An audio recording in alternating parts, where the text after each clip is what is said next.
Hello, friends, and let's get started. I still remember that night. We were sitting at home, having dinner, discussing the day. She told me that she had signed up for a support group for women, where they were helped to sort out their feelings, improve their self-esteem, and learn how to build healthy relationships. Well, it sounded harmless enough. They say psychological meetings are fashionable now. People there process their childhood traumas and all that. I had just read something about the importance of mental health, so I did not mind. On the contrary, I thought maybe she really needed it. She explained that the classes are once a week, but sometimes there are extra sessions and exercises. The psychologist is a woman. The group is purely female. She said it would be something of an emotional reset.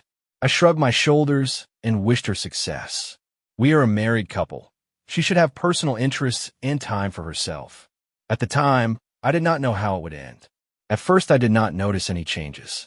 But as time went on, she started to linger, first for 10 minutes, then for half an hour or even an hour. Okay, I thought maybe the class was stretching out or she was coming back through traffic. I did not pay much attention to it, but I could not help but notice that there was a strange spark in her eyes. It was like she was bringing a new, almost fanatical attitude to these sessions. And then, yes, there was that phone. She'd never hidden her phone before. We were free to use each other's gadgets. But all of a sudden, she started taking it everywhere, putting the screen down, stopping the ringer at night. Said she did not want alarm notifications. It seemed like a small thing, but I already felt a pang of worry. And then, as luck would have it, it was after these meetings that she seemed unusually relaxed, as if the energy boost was at odds with the usual fatigue we all bring after a long day. But I kept telling myself, it's good that therapy is helping her. Maybe the psychologist really is working miracles. It went on like this for about 3 weeks. Sometimes she would arrive almost at midnight, smiling, and would start talking about the deep practices they had been given, but in a general way, without specifics. Then she would immediately change the subject. How was your day? And she left all my questions without clear answers. I naively thought, maybe they have confidentiality and all that. Or she just did not want to talk. There are few women as secrets. But something inside was moving and begging. Check it out. Check it out. Do not just trust it. I rejected that feeling because we'd been together for years. Trust is the foundation of a family, is not it? I did not want to be jealous or paranoid. I had no idea how far these support sessions would go. One evening, she walked into the room in a slightly more revealing dress than she usually wore and smiled at me cheekily. I asked, "Where are you going?" And she replied, "Oh, just meeting the girls after the session. Just chatting over coffee." I nodded, though I felt a strange prick inside. The lingerie I happened to see in the bathroom started to look different too, lacy, provocative. Maybe, just maybe, she decided to update her closet. But it bothered me that she did not talk about it, did not brag about it like she had done before. At night, when she was already asleep, I noticed her phone lying on the bedside table. It was locked with a password I did not know. We used to have the same passwords, or at least we were comfortable asking each other if we needed something. Now we did not, and that seemed very alarming to me. The next day, I caught her doing something strange. She stood in front of the mirror in her underwear, opened her robe a little, took a candid selfie, and then, quickly, deleted the picture from the gallery. I walked in just as she was hitting delete. She looked embarrassed and mumbled, "It's for myself." I wanted to see what I looked like. Just a joke picture. But I noticed her fingers were trembling as she put the phone back on the shelf. More importantly, she saw the question in my eyes, but did not even try to give a coherent explanation. Over the next few days, she continued to dress more revealingly, her behavior becoming playful. At times I caught her in a sort of flirtatiousness, as if she was carrying a secret that fueled her greatly. "You do not realize how cool we are in the band," she'd say. "There is such an atmosphere of trust there. But then where do these withholdings come from?" Doubts were growing inside me like weeds in an untended field. I felt something was going wrong, and yet I did not ask openly. Maybe it was cowardice, maybe it was fear of hurting her, or facing a truth I was not ready to accept. Maybe I preferred to pretend nothing was going on until I had a compelling reason to find out. The occasion was her phone.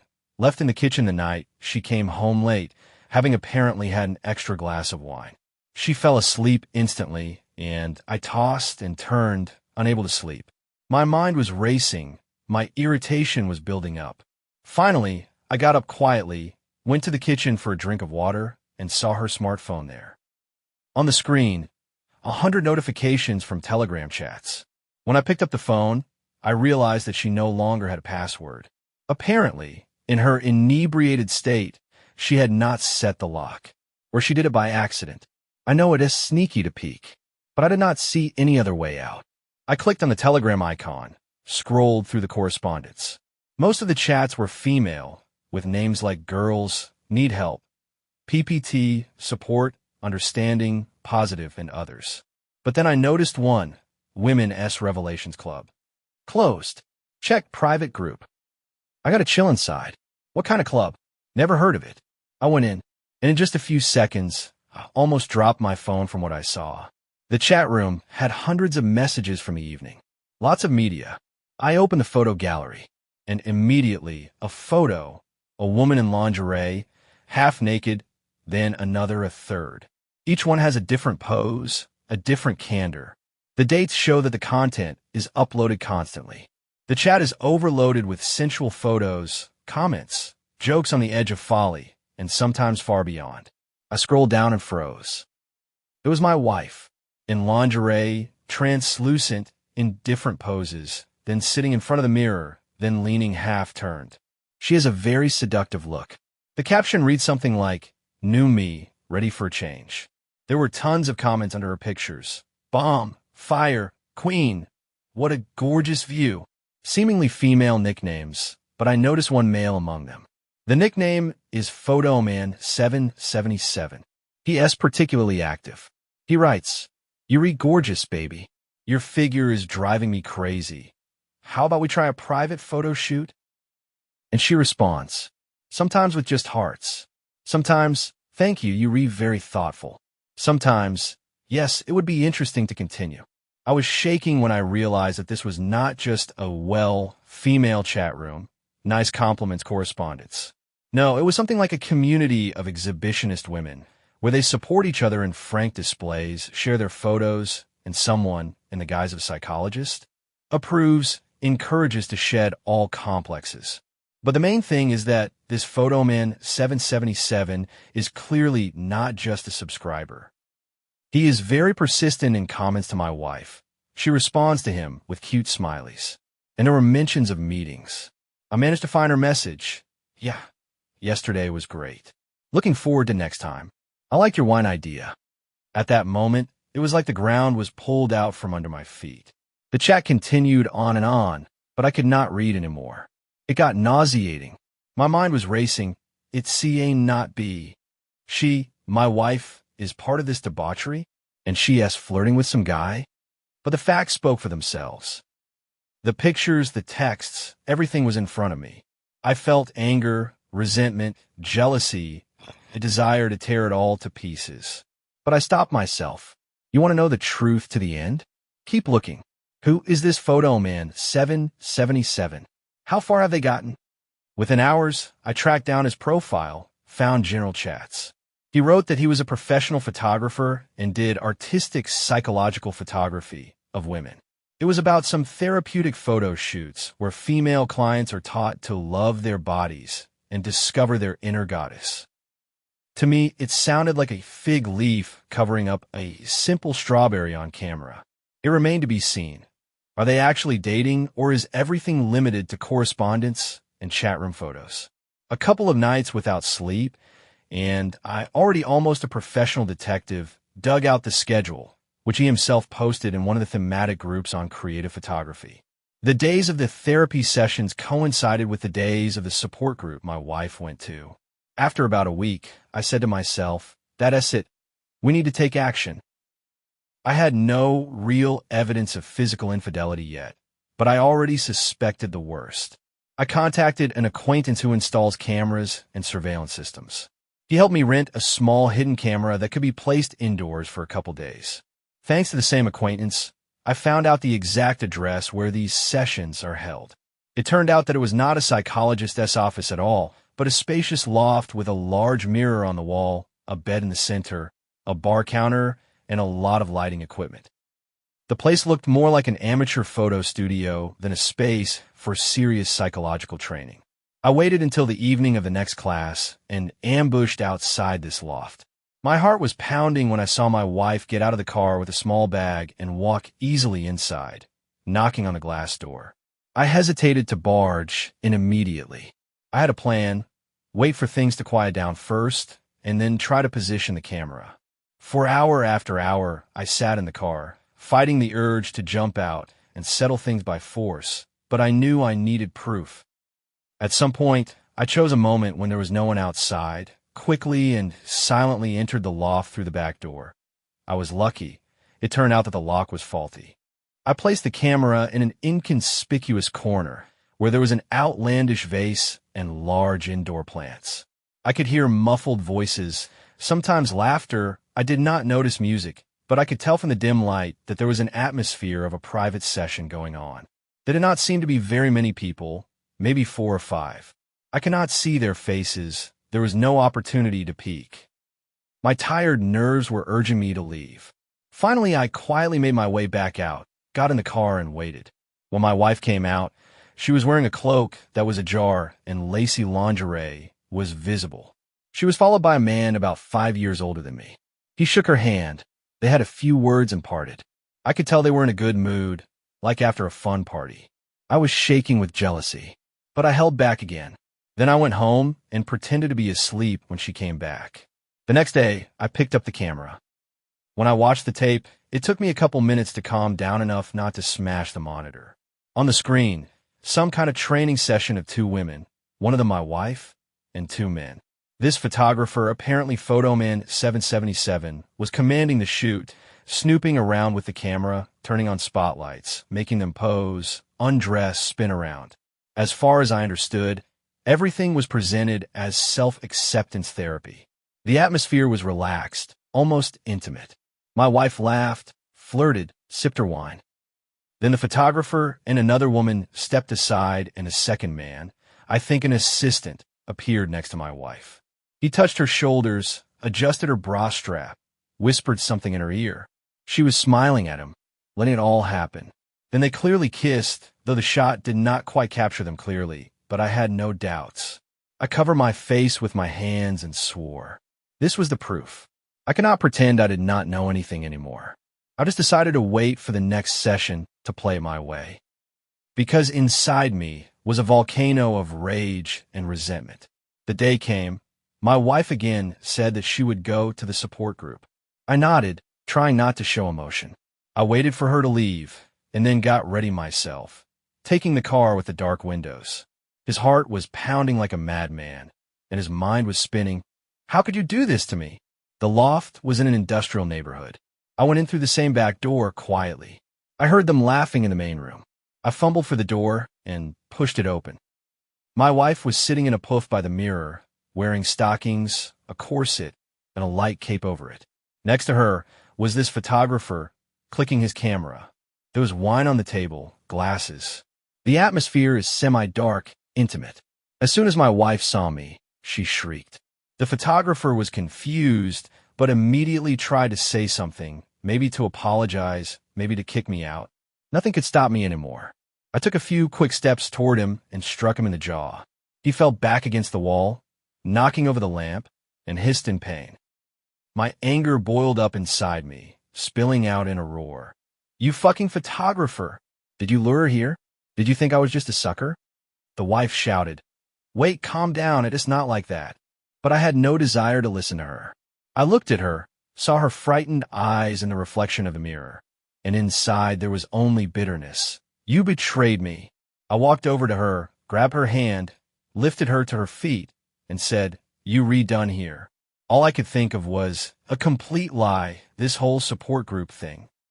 The photographer staggered to his feet, shouted something to the effect that he was about to call the police, but I just stared angrily, ready to lunge at him again. He must have sensed my determination. He stepped back, pressing his palm to my cheek. His wife, red and confused, stood clutching the cloak to her body. Her lips trembled and her eyes were full of tears. She tried to say something, but I shushed her. Shut up. Pack up. I'm coming with you. That's it. Your play is over. She did not argue, as if she realized that resistance was pointless.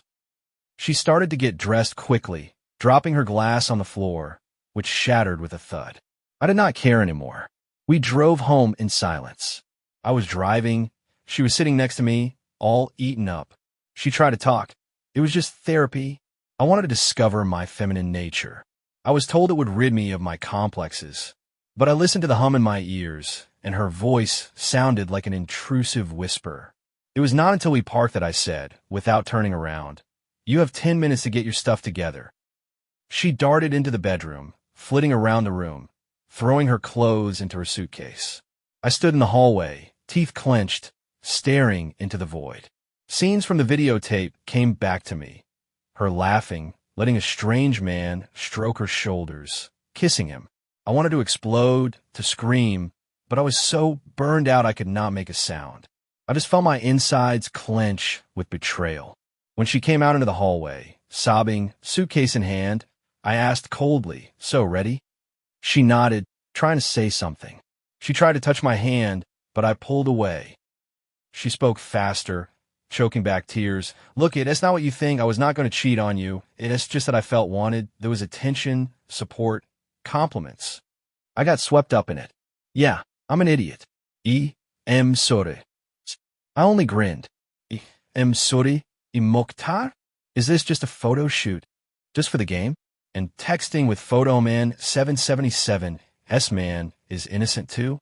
You made out there. I have it on tape. You do not even realize how low you've fallen. She burst into tears, almost falling to her knees, repeating, "I'm sorry, I did not mean to ruin our marriage. I was just looking for new sensations."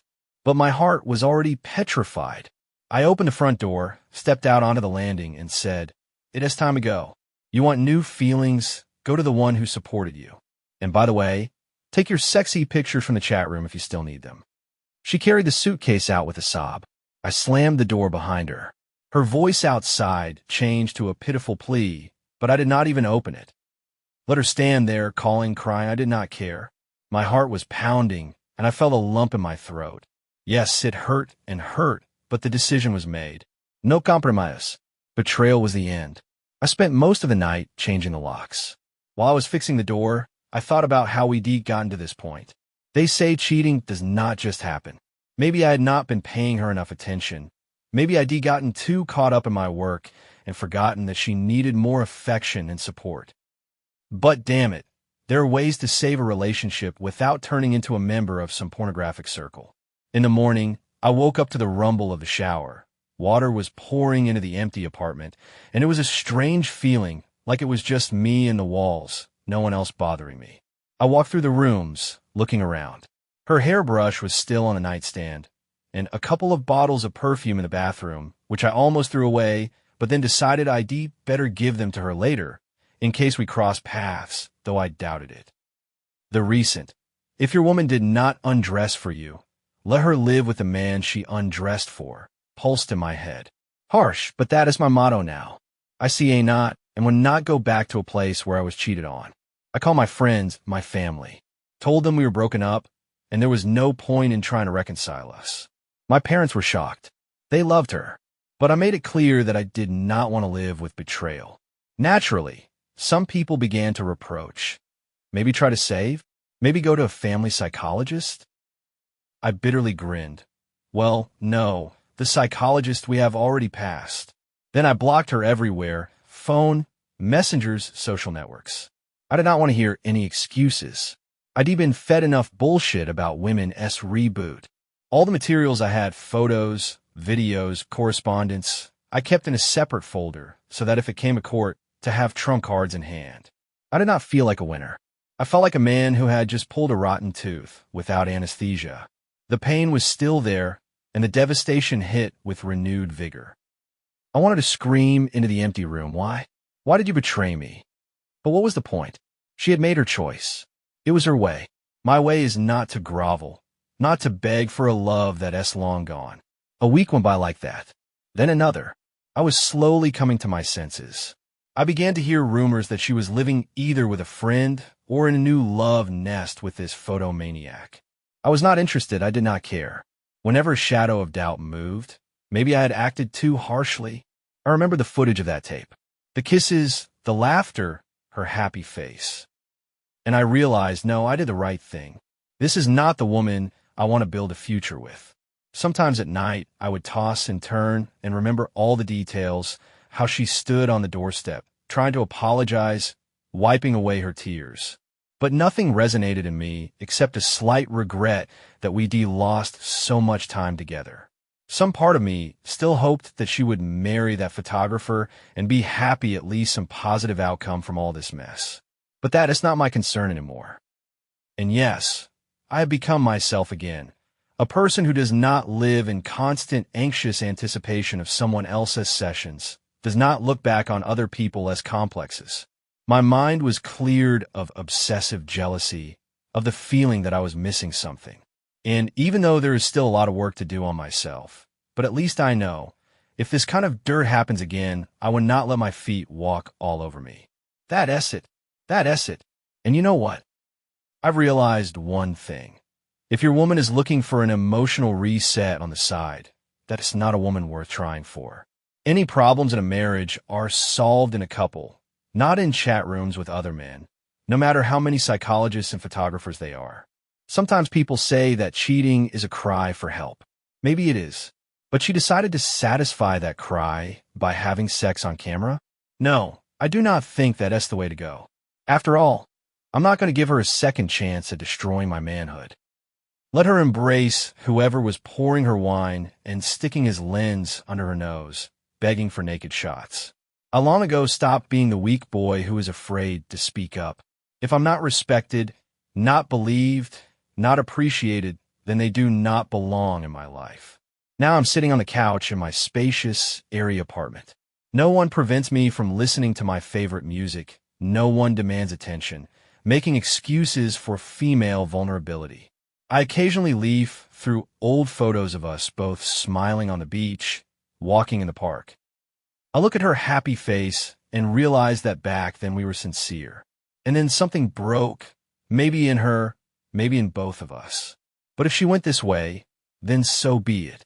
If you, man, reading these lines, and suddenly notice that your woman takes off her underwear and poses not for you, better leave first.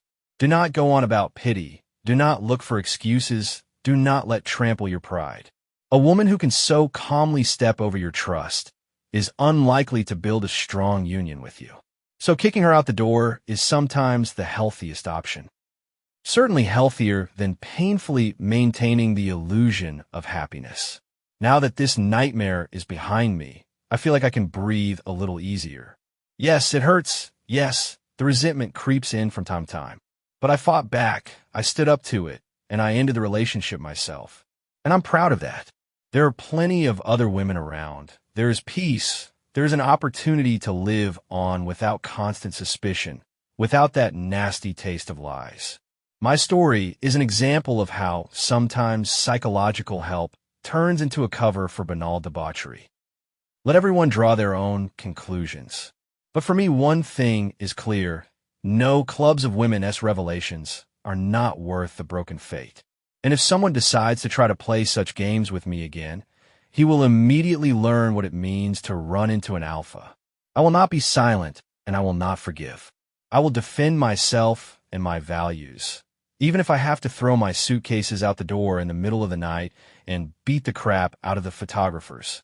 Let her live with whoever liked and commented on those shameless pics. I'll move on. And I will remember what happened as a sad but very important lesson. Never let the closest woman become a stranger unnoticed. And never believe the talk about women-esque therapy if it makes a man hide his phone and change into revealing underwear in front of the cameras, with the main director of the whole action, some left photo man. That's it. Nothing more to add. I'm in charge of my life again. I'm at peace. I'm free. And there's no pity in that. In time, maybe I'll start a new relationship. But I will not be the naive husband I was. Because that husband ended his existence the moment he saw his wife in someone else's lens against the background of a wine bottle and a bedroom pavilion. Gone was that simple-minded, trusting guy. What's left is me, a man who would not let himself be fooled again. And if anyone thinks I'm too tough, let them. My inner peace and self-respect are more important. And those who see a not be faithful in a relationship have chosen their own way out of my life. That's the story, with no loose ends and no blurred endings. I set my own end. Yes, I might remember her smile, her jokes, moments from the past. But if the past collides with a messy present, then the past belongs in the back of my mind. I've said everything I wanted to say. Behind me, a loft, a photographer, other people's hands, and candid photo shoots. Ahead is a new chapter of my life, in which there is no room for cheating. And that's all you need to know. And that's where today's story ends. Thank you for watching to the end. If you enjoyed it, do not forget to like and comment. We'd love to discuss this story with you. See you in the next video.